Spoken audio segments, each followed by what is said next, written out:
Hello friends, welcome back to channel. നമ്മൾ ഇന്ന് കാണാൻ പോകുന്നത് പള്ളിച്ചട്ടമ്പി എന്ന മൂവിയാണ്. കഥയിലേക്ക് കിടക്കുന്നതിന് മുമ്പ് എല്ലാവരും നമ്മുടെ വീഡിയോ ലൈക്ക് ചെയ്ത് സപ്പോർട്ട് ചെയ്യാൻ മറക്കണ്ട. കഥ തുടങ്ങുമ്പോൾ തന്നെ കാണിക്കുന്നത് 1930 കാലഘട്ടമാണ്. കേരള കർണാടക ബോർഡർ. പട്ടേലർ കുഞ്ഞമ്പു നമ്പ്യാർ എന്ന് പറയുന്ന ഒരാളുടെ കൊട്ടാരം. അവിടെ ഭക്ഷ്യവിളകൾ മോഷണം ചെയ്തു എന്ന് പറഞ്ഞിട്ട് സാധാരണക്കാരായ തൊഴിലാളികളെ നമ്പ്യാരുടെ ആൾക്കാരും മർദ്ദിക്കുന്നു. ആ സമയം ബ്രിട്ടീഷുകാരിൽ ഒരാള് അവിടേക്ക് വന്നിട്ട് നമ്പ്യാരെ നേരിട്ട് കാണുന്നു പറയുന്നു. എന്നാൽ അങ്ങനെയൊന്നും തന്നെ നമ്പ്യാരെ ആർക്കും കാണാൻ പറ്റില്ല.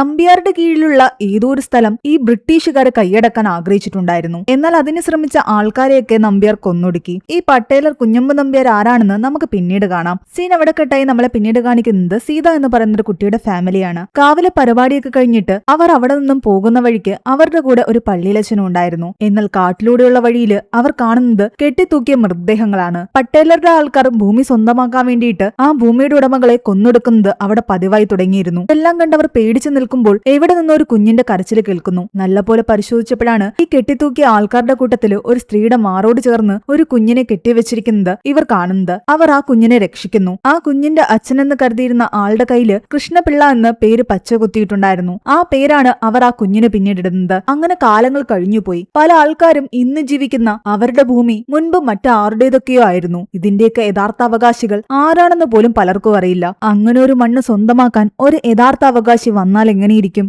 ഇനി നമ്മളെ കാണിക്കുന്നത് കുറെ വർഷങ്ങൾക്ക് ശേഷം കാണിയാർ എന്ന് പറയുന്ന ഗ്രാമമാണ്. തൊട്ടടുത്തായിട്ട് അമരാവതി പുഴയും കുന്നുംപുറം എന്ന സ്ഥലവും കുരിശുമല എന്ന് പറയുന്ന സ്ഥലവും ഒക്കെയുണ്ട്. അങ്ങനെ 1957 ഒരു പൊതു തെരഞ്ഞെടുപ്പിലൂടെ കമ്മ്യൂണിസ്റ്റ് പാർട്ടി അധികാരത്തിൽ വരുന്നു. ഭൂപരിഷ്കരണം വന്നതോടുകൂടി പല ആൾക്കാരും ഈ സർക്കാരിനെതിരെ സമരം ചെയ്യാൻ ആരംഭിച്ചു. അതിനെ വിമോചന സമരം എന്നറിയപ്പെട്ടു. എന്തൊക്കെ സമരം വന്നിട്ടും കുലുങ്ങാതിരുന്ന ആ കമ്മ്യൂണിസ്റ്റ് സർക്കാർ അറിയുന്നുണ്ടായിരുന്നില്ല തങ്ങളുടെ ആ ഗവൺമെന്റിനെ തന്നെ താഴെയിറക്കാൻ പാകത്തിന് കാണിയാർ എന്ന് പറയുന്ന ഒരു ഗ്രാമം കാരണമാകുമെന്ന്. 1958 കാണിയാർ അവിടുത്തെ പള്ളിയും പള്ളിയിടവകയിലെ ആൾക്കാരെയൊക്കെയാണ് കാണിക്കുന്നത്. എന്നാൽ ഇന്ന് ഈ പള്ളിയിലച്ഛനും അവിടുത്തെ ക്രിസ്ത്യാനികളും എല്ലാം നേരിട്ടുകൊണ്ടിരിക്കുന്ന ഒരു പ്രശ്നം കമ്മ്യൂണിസം ആയിരുന്നു. ദൈവത്തിനെതിരായിട്ടായിരുന്നു അവർ സംസാരിച്ചുകൊണ്ടിരുന്നത്. അതുകൊണ്ട് ദൈവവിശ്വാസികളായ ക്രിസ്ത്യാനികളെ പലരെയും തങ്ങളുടെ പാർട്ടിയിലേക്ക് അവർ ചേർത്തുകൊണ്ടേയിരുന്നു. വിശ്വാസികളായുള്ള ആൾക്കാരുടെ എണ്ണം കുറഞ്ഞുകൊണ്ടേയിരുന്നു. പള്ളിക്ക് അവകാശപ്പെട്ട പല സ്ഥലങ്ങളിലും കമ്മ്യൂണിസ്റ്റുകാർ കൊടികുത്തി. പുതിയ പള്ളി പണിയാൻ ആഗ്രഹിച്ചിരുന്ന കുരിശുമലയിലും കമ്മ്യൂണിസ്റ്റുകാർ കൊടികുത്തി. അതോടുകൂടി ഇവരെ കൊണ്ടുള്ള ശല്യം കാരണം ഇവരെ എതിർക്കാൻ പാകത്തിന്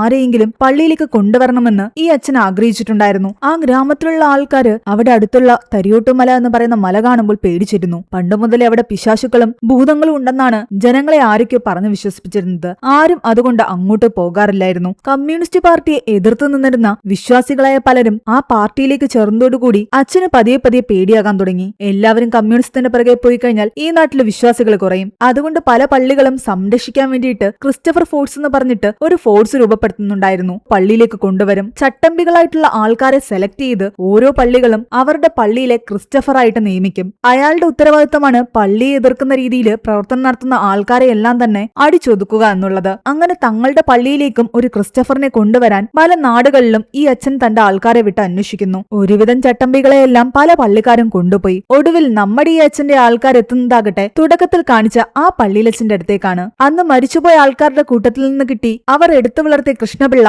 ഇന്നൊരു ചട്ടമ്പിയായി മാറിയിട്ടുണ്ടായിരുന്നു. കാണിയാറിനെ സംരക്ഷിക്കാൻ കൃഷ്ണപിള്ളയാണ് അവർ കൊണ്ടുവരാൻ തീരുമാനിച്ചത്. എന്നാൽ അവനൊരു ഹിന്ദു ആയതുകൊണ്ട് ഈ പേരില് നാട്ടിലേക്ക് കൊണ്ടുപോയി കഴിഞ്ഞാൽ പല പ്രശ്നങ്ങളും ഉണ്ടാവുമെന്ന് ഈ ആൾക്കാർക്ക് മനസ്സിലായതുകൊണ്ട് പോത്തൻ ക്രിസ്റ്റഫർ എന്നുള്ള പേരിലാണ് കൃഷ്ണപിള്ളയെ അവർ നാട്ടിലേക്ക് കൊണ്ടുപോകുന്നത്. ബസ്സിൽ പോകുന്ന വഴിക്ക് ബസ് പെട്ടെന്ന് ബ്രേക്ക് ഇട്ടതോടുകൂടി ഒരു കുട്ടിയുടെ തല പോയി കമ്പിയിലിടിക്കുകയും തല പൊട്ടുകയും ചെയ്തു. ആ കുട്ടിയെ ഹെൽപ്പ് ചെയ്യുന്നിടയിൽ കൃഷ്ണന് മനസ്സിലായി ആ കുട്ടിയുടെ പേര് സീത എന്നാണെന്ന്. സീത എന്ന പേര് കേട്ടതും തന്റെ സഹോദരിയെ പറ്റി അവൻ ആലോചിക്കുന്നു. അവനെ എടുത്തു വളർത്തിയ സമയത്ത് അവനെ ഏറ്റവും കൂടുതൽ നോക്കിയിരുന്നത് ആ സീതയായിരുന്നു. അവൻ സ്വന്തം അമ്മയെ പോലെയായിരുന്നു തന്റെ ചേച്ചിയെ കണ്ടിരുന്നത്. നാട്ടിലെത്തിയ ഉടനെ തന്നെ അവൻ അച്ഛനെ കണ്ട് പരിചയപ്പെടുന്നു. അവിടെ ആർക്കും തന്നെ കൃഷ്ണപിള്ളയുടെ യഥാർത്ഥ ഐഡന്റിറ്റി അറിയില്ല. കമ്മ്യൂണിസ്റ്റുകാരുടെ പ്രശ്നമൊക്കെ പറഞ്ഞതും കൃഷ്ണപിള്ളയാകട്ടെ അവരുടെ കൂടി അവിടെ നിന്നും എടുത്തു മാറ്റുന്നു. അടുത്ത നിമിഷം തന്നെ പാർട്ടിക്കാർ വന്ന് കൃഷ്ണനെ അടിക്കുന്നു. അവനും തിരിച്ചടിക്കുന്നു. പാർട്ടിക്കാരെ എല്ലാം അടിച്ചു ചതച്ചിട്ടാണ് കൃഷ്ണൻ അവിടെ നിന്നും പോകുന്നത്. തങ്ങൾ കൊണ്ടുവന്ന പുതിയ ആള് കൊള്ളാമെന്ന് പള്ളിക്കാർക്കും മനസ്സിലായി. അച്ഛനും കൂട്ടരും കൃഷ്ണനെ അവിടുത്തെ പുതിയ ക്രിസ്റ്റഫറായിട്ട് നിയമിച്ചു.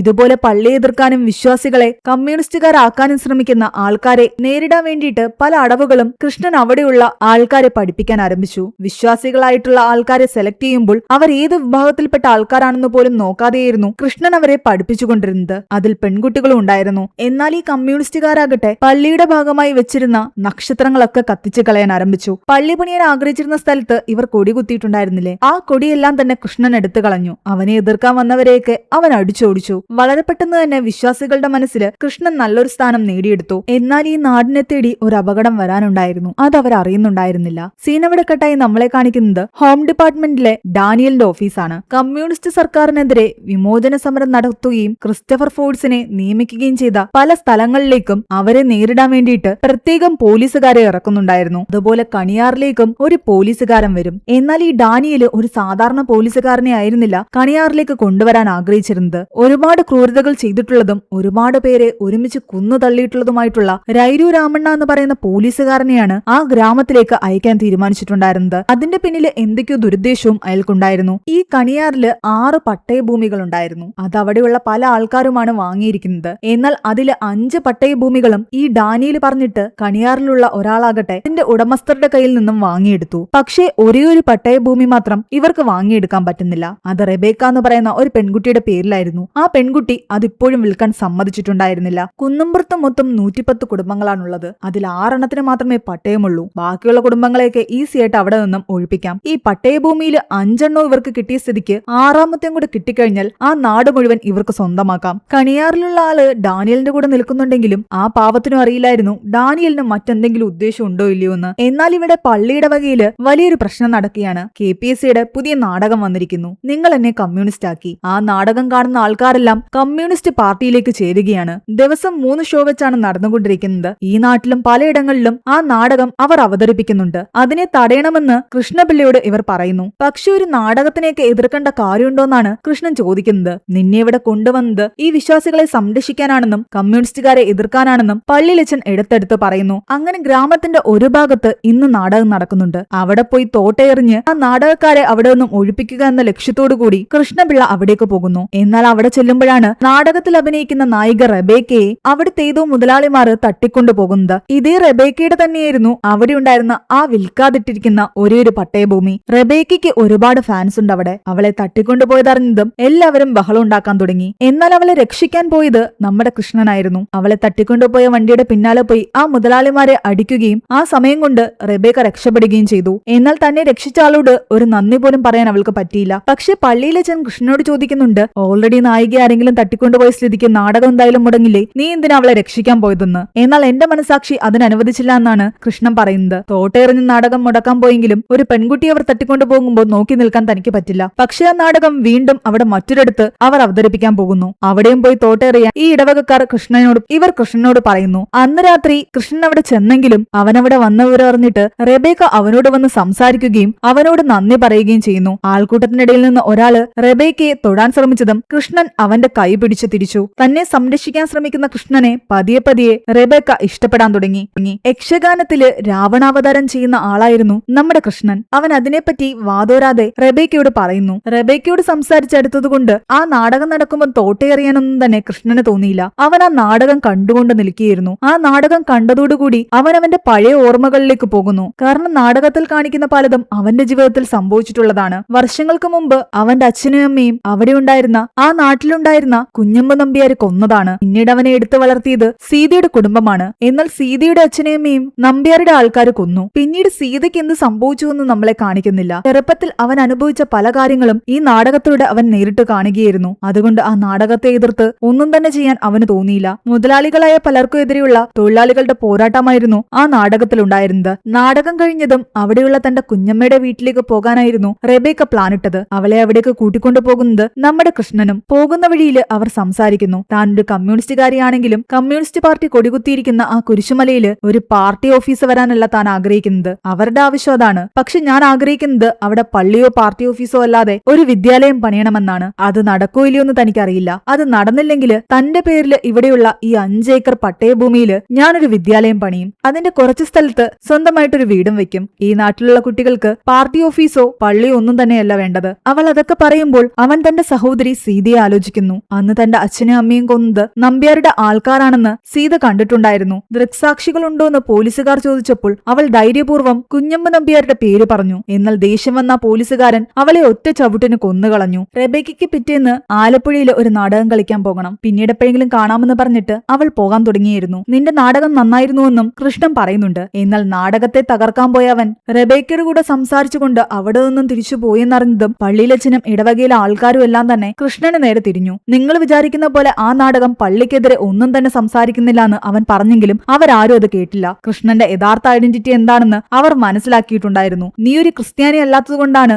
നീ അതിനെ സപ്പോർട്ട് ചെയ്യുന്നതെന്ന് പറഞ്ഞിട്ട് അവർ അവനെ അവിടെ നിന്നും പുറത്താക്കുന്നു. ആ നാട്ടിലുള്ള ആൾക്കാരോടൊക്കെ യാത്ര പറഞ്ഞിട്ട് അവൻ പോകാൻ തുടങ്ങിയായിരുന്നു. ബസ് കയറാൻ ആ സമയം റെബേക്ക ഉണ്ടായിരുന്നു. അവൾ ആലപ്പുഴയിലേക്ക് നാടകം കളിക്കാൻ പോവുകയാണ്. രണ്ടുപേരും രണ്ട് വഴിക്കാണല്ലോ പോകുന്നത്. അവർ രണ്ടുപേരും പരസ്പരം യാത്ര പറഞ്ഞു. അവൾ തന്റെ കയ്യിലുണ്ടായിരുന്ന ഒരു ബുക്ക് സമ്മാനമായിട്ട് കൃഷ്ണന് കൊടുക്കുന്നുണ്ട്. അതിൽ സഖാവ് കൃഷ്ണന് സ്നേഹപൂർവ്വം റെബേക്ക എന്നാണ് എഴുതിയിരുന്നത്. പക്ഷെ അവൾ അറിയുന്നുണ്ടായിരുന്നില്ല അവിടെ നിന്നും അവൾ പോകുന്നത് മരണത്തിലേക്കാണെന്ന്. സർക്കാർ നിയമിച്ച ആ പോലീസുകാരനില്ലേ രൈരു രാമണ്ണ, അയാൾ റെബേക്കയുടെ ബസ്സും കാത്ത് അവിടെ നിൽപ്പുണ്ടായിരുന്നു. കയ്യിൽ കരുതിയിരുന്ന ചിത്രം വെച്ച് റെബേക്കയെ ഐഡന്റിഫൈ ചെയ്യുകയും അയാൾ ഒന്നും ചോദിക്കാതെ റെബേക്കയെ പോയിന്റ് ബ്ലാങ്കിൽ നിന്ന് ഷൂട്ട് ചെയ്ത് കൊല്ലുകയും ചെയ്തു. വിമോചന സമരത്തിന്റെ ഭാഗമായിട്ട് പലയിടങ്ങളിലും പ്രക്ഷോഭങ്ങൾ നടക്കുന്നുണ്ടായിരുന്നു. എന്നാൽ ആ സമരത്തിന്റെ ഇടയ്ക്ക് വേറെ ഭാഷകൾ സംസാരിക്കുന്ന ആൾക്കാരും ഉണ്ടായിരുന്നു. കൃഷ്ണൻ പോയ ബസ്സിന് നേരെയും ബോംബേറുണ്ടായി. ഇവരൊന്നും കമ്മ്യൂണിസ്റ്റ് പാർട്ടിക്കെതിരെ നടക്കുന്ന വിമോചന സമരത്തിലെ ആൾക്കാർ മാത്രമല്ലെന്നും ഇതിന്റെ ഇടയ്ക്ക് വേറെയും ആൾക്കാരുണ്ടെന്ന് കൃഷ്ണനും മനസ്സിലാക്കി. അതിൽ പലരും വ്യത്യസ്ത ഭാഷകളാണ് സംസാരിക്കുന്നത്. സമരത്തിൽ പരിക്കുപറ്റിയ ആൾക്കാരെ എല്ലാം തന്നെ ഒരു ഹോസ്പിറ്റലിലേക്ക് കൊണ്ടുവരുന്നുണ്ട്. തന്നെ കൊണ്ടാവുന്ന ആൾക്കാരെല്ലാം രക്ഷിച്ച് കൃഷ്ണൻ ഹോസ്പിറ്റലിലേക്ക് കൊണ്ടുവരുന്നു. ആ സമയം അവൻ റെബേക്കയുടെ ഡെഡ് ബോഡിയും കാണുന്നു. കുറച്ചു മുമ്പ് യാത്ര പറഞ്ഞു പിരിഞ്ഞ അവളിപ്പോൾ ജീവനോടെയില്ല. അവളുടെ മരണം കണ്ടുനിന്ന പലരും അവിടെ പരസ്പരം സംസാരിക്കുന്നുണ്ടായിരുന്നു. ഇതിന്റെ പിന്നില് സമരക്കാർ മാത്രമല്ലെന്ന്. ഈ വിമോചന സമരം ഇത്രയും രൂക്ഷമായി കൊണ്ടിരിക്കുന്നത് കാരണം ഗവൺമെന്റ് താഴെ ഇറങ്ങണം എന്നൊരു ഘട്ടത്തിലെത്തി. പക്ഷെ അന്നത്തെ സീമിനും മനസ്സിലായിട്ടുണ്ടായിരുന്നു ഇതിന്റെ പിന്നിൽ മറ്റാരൊക്കെയോ കളിക്കുന്നുണ്ടെന്ന്. അയാളുടെ ആ സംശയം ശരിയായിരുന്നു. ഈ വിമോചന സമരത്തിലൂടെ ഈ സർക്കാരിനെ താഴെ ഇറക്കാൻ ആഗ്രഹിച്ചിരുന്നത് ആ കുഞ്ഞമ്പു നമ്പ്യാർ തന്നെയായിരുന്നു. കാണിയാർ പ്രോജക്ട് എന്ന പേരിൽ കുഞ്ഞമ്പു നമ്പ്യാറിന്റെ കമ്പനിക്ക് കേന്ദ്ര ഗവൺമെന്റിന്റെ ഒരു അനുമതി ലഭിച്ചിട്ടുണ്ടായിരുന്നു. അത് ടേക്ക് ഓഫ് ചെയ്യാൻ ആകെ വേണ്ടിയിരുന്നത് സംസ്ഥാന ഗവൺമെന്റിന്റെ ക്ലിയറൻസ് ആയിരുന്നു. എന്നാൽ കേരളത്തിലെ കമ്മ്യൂണിസ്റ്റ് മുഖ്യമന്ത്രി അത് റിജക്ട് ചെയ്തു. അപ്പോൾ ഈ ഒരു പ്രോജക്ട് കൈക്കലാക്കാൻ വേണ്ടി കഷ്ടപ്പെട്ട് കുറെ കാശൊക്കെ മുടക്കിയ കുഞ്ഞമ്പു നമ്പ്യാര് ശരിക്കും ദേഷ്യത്തിലായി. വർഷങ്ങൾക്ക് മുമ്പ് ഇയാളുടെ കയ്യിലുണ്ടായിരുന്ന ഇതേ സ്ഥലം കൈയടക്കാൻ ബ്രിട്ടീഷുകാരിൽ പലരും ശ്രമിച്ചിട്ടുണ്ടായിരുന്നല്ലോ. ആ കാട്ടിൽ ജീവിച്ചിരുന്ന പല ആൾക്കാരുടെ കയ്യിൽ നിന്നും കുഞ്ഞമ്പു നമ്പ്യാര് ആ സ്ഥലം കൈയടക്കാൻ ശ്രമിച്ചതിനിടയ്ക്കാണ് ഈ ബ്രിട്ടീഷുകാര് നമ്പ്യാരുടെ കയ്യിൽ നിന്ന് ഇത് പിടിച്ചെടുക്കാൻ ശ്രമിച്ചത്. എന്തുകൊണ്ടായിരിക്കാം ആ ഒരു സ്ഥലത്തിന്റെ മുകളിൽ മാത്രം ഇത്രയും ആൾക്കാർ കണ്ണുവച്ചിരിക്കുന്നത്?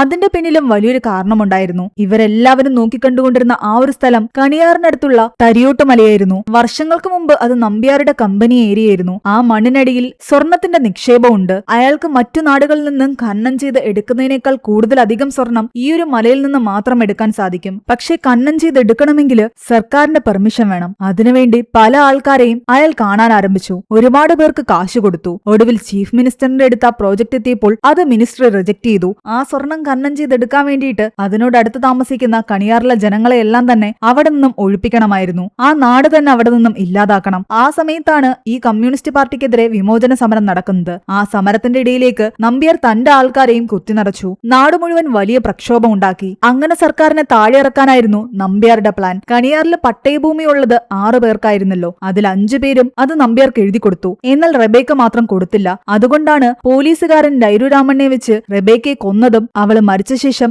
അവളുടെ കൈവിരൽ വിൽപത്രത്തിൽ പതിപ്പിച്ച് ആ സ്ഥലം കുഞ്ഞമ്പു നമ്പ്യാർ സ്വന്തമാക്കുകയും ചെയ്തത്. റെബേക്കയുടെ ഡെഡ് ബോഡി കണ്ട സമയത്ത് കൃഷ്ണനും മനസ്സിലാക്കിയിട്ടുണ്ടായിരുന്നു അവളെ കൊല ചെയ്തത് അവളുടെ സ്ഥലം സ്വന്തമാക്കാൻ ആഗ്രഹിച്ചിരുന്ന ആൾക്കാരാണെന്ന്. അവളുടെ കയ്യിൽ പുരണ്ടിരുന്ന മഷി അവനെ ശ്രദ്ധിച്ചിട്ടുണ്ടായിരുന്നു. കുഞ്ഞമ്പു നമ്പ്യാർക്ക് ഖനനം നടത്താൻ തരിയോട്ടുമലയിലേക്ക് പോകണമെങ്കിൽ ഈ കാണിയാറിനടുത്തുള്ള കുന്നുംപുറം വഴിയേ പോകാൻ പറ്റൂ. കാണിയാറിലെ ഗ്രാമനിവാസികളെ എല്ലാം തന്നെ അവിടെ നിന്നും അടിച്ചോടിച്ചെങ്കിലേ പറ്റൂ. അതിനുവേണ്ടിയിട്ട് അയാൾ ഇറക്കിയ ആ രൈരു രാമണ്ണ തന്റെ സംഘത്തെയും കൂട്ടി അവിടെ ആക്രമിക്കാൻ പോകാനിരിക്കുകയായിരുന്നു. എന്നാൽ ഇവരുടെ ഈ സംസാരമെല്ലാം തന്നെ ഒളിഞ്ഞിരുന്ന് കോൺഗ്രസുകാരനായ കുഞ്ഞുഞ്ഞു കേൾക്കുന്നുണ്ടായിരുന്നു. പാർട്ടിയും ജാതിയും മതവും എല്ലാം മറന്ന് തനിക്ക് കിട്ടിയ ഇൻഫർമേഷൻ കണിയാറിലുള്ള ജനങ്ങളെ കുഞ്ഞുഞ്ഞ് അറിയിച്ചു. കമ്മ്യൂണിസ്റ്റുകാരും അവിടുത്തെ വിശ്വാസികളും ആ സമയം അവിടെ ഒരുമിച്ചുണ്ടായിരുന്നു. ഈ നാടിനെ തന്നെ തകർക്കാനാണ് രൈരു രാമണ്ണ വരുന്നത്. ഈ സമയം പരസ്പരം അങ്ങോട്ടും ഇങ്ങോട്ടും അടിച്ചും വഴക്കുണ്ടാക്കി നിൽക്കാതെ നമ്മൾ ഒരുമിച്ച് നിന്ന് അയാളെ നേരിടണമെന്ന് അവർ പറയാൻ തുടങ്ങി. ആ സമയം റെബേക്കയുടെ ഡെഡ് ബോഡി അടക്കം ചെയ്യാൻ വേണ്ടിയിട്ട് കൃഷ്ണൻ അവിടേക്ക് വന്നിട്ടുണ്ടായിരുന്നു. അവൾ ആഗ്രഹിച്ച പോലെ ആ സ്ഥലത്ത് പള്ളിയോ പാർട്ടി ഓഫീസോ പണിയാതെ ഒരു സ്കൂള് പണിയണമെന്ന്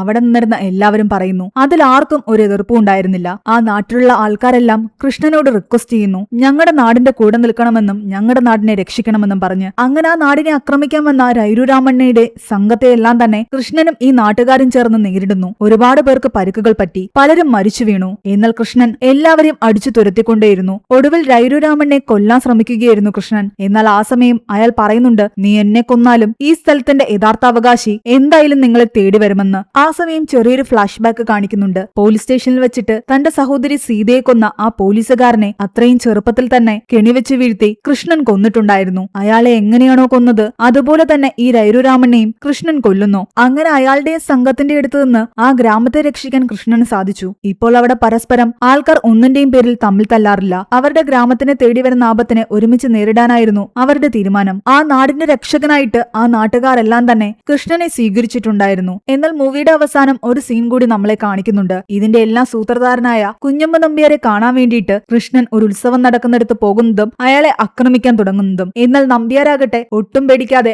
അവന് നേരെ തോക്കു ചൂണ്ടി നിൽക്കുകയായിരുന്നു. ഈ മൂവിക്ക് ഒരു സെക്കൻഡ് പാർട്ട് ഉണ്ടാകുമെന്ന് കാണിച്ചുകൊണ്ടാണ് ഈ ഒരു മൂവി അവസാനിക്കുന്നത്. മൂവിയുടെ സ്റ്റോറി എങ്ങനെയുണ്ടായിരുന്നു നിങ്ങൾ താഴെ കമന്റ് ചെയ്യുക. എക്സ്പ്ലനേഷൻ ഇഷ്ടപ്പെട്ടെങ്കിൽ വീഡിയോയിലേക്കാനും നമ്മുടെ ചാനൽ സബ്സ്ക്രൈബ് ചെയ്യാനും മറക്കണ്ട.